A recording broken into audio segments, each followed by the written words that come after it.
sound French? What gives? I have a cold today. But why does getting sick make you sound French?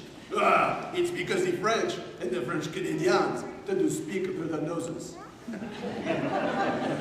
Why? Well, I think it has something to do with the cooking. You know, we use a lot of onions and garlic.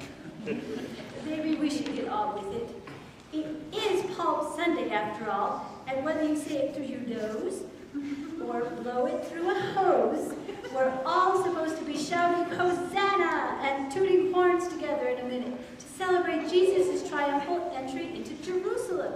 So, Barnabas, do you have the palms already? No, they were too expensive this year, so I didn't order any. You didn't want to have to pay through the nose for them, eh? Enough about noses already. But what are we going to do if we don't have palms? Well, I was wondering if maybe we could just wave some of your quills instead. Oh, sacre bleu! I would have never thought of that. I do have more than I need. Yeah. Here, take one.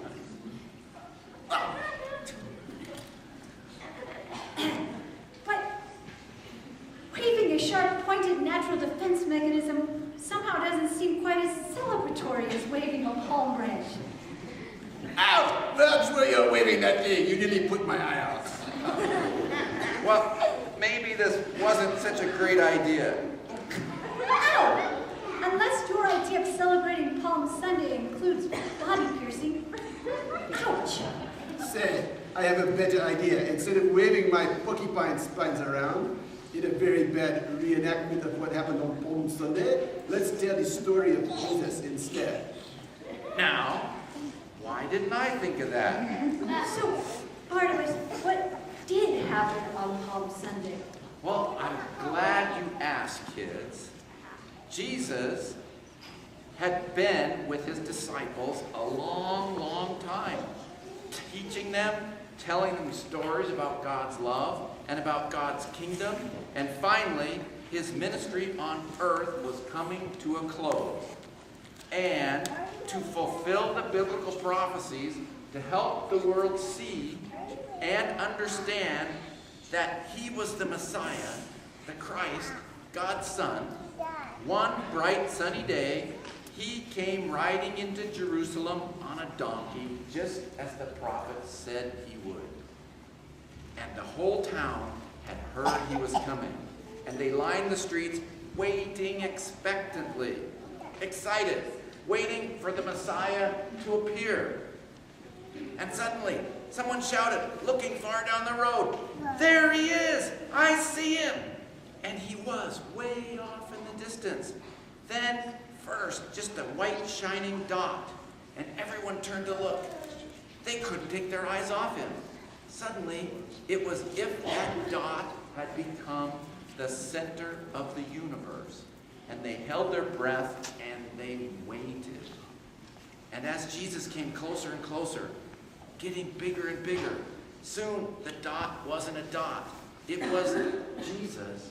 And they could see him, and he was smiling. And suddenly they all broke out into a loud shout, from silence to tumult in one instant. Wah! A roar of celebration and hope. Wah! It came unbidden from everyone in every direction. And finally, out of the noisy chaos of cheers, emerged the words that we read in the Bible, that we know that they shouted. Hosanna! Hosanna! Lord, save us. Blessed is he. And they threw down their cloaks and tore down palm branches and waved them and tossed them down, and the air was full of noise and nature everywhere, and there at the center of it all was Jesus. And there, in the midst of that hubbub, they could see that his lips were moving too, that he was just starting to tell another story. And this one was going to be the greatest one yet. The one about the coming day when everything would change. You think this is exciting, he said? Well, you ain't seen nothing yet.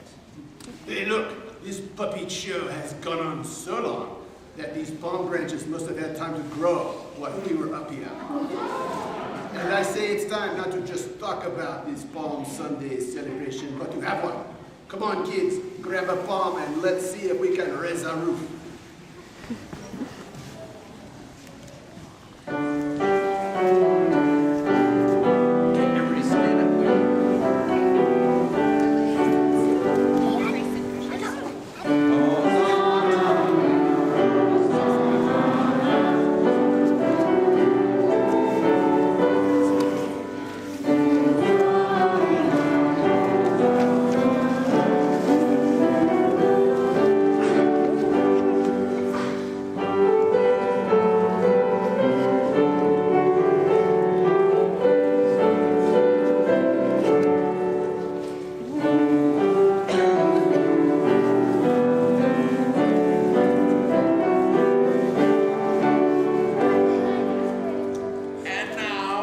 Is this